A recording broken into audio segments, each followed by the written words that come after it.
আপনি কি ভেবেছেন আপনার নামাজ দিয়ে আপনি জান্নাতে যাবেন?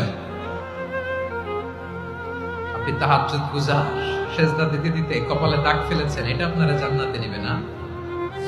আপনি এলাকার সবচেয়ে বড় হাতেম তাই দানশীল, এই দানের ভরসায় বসে আছেন।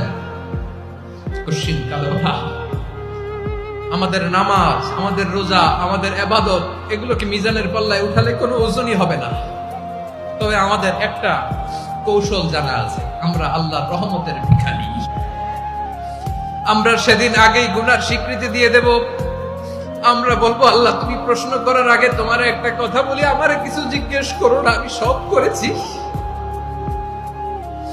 এমন কোন পাপ নাই যে পাপ আমারে দিয়ে হয় নাই।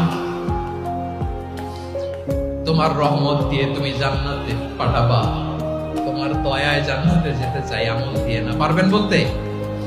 কিয়ামতের দিন আমরা বলবো, আল্লাহ আমার আমল দিয়ে জান্নাত চাই না, আমি তোমার দয়া দিয়ে জান্নাত চাই।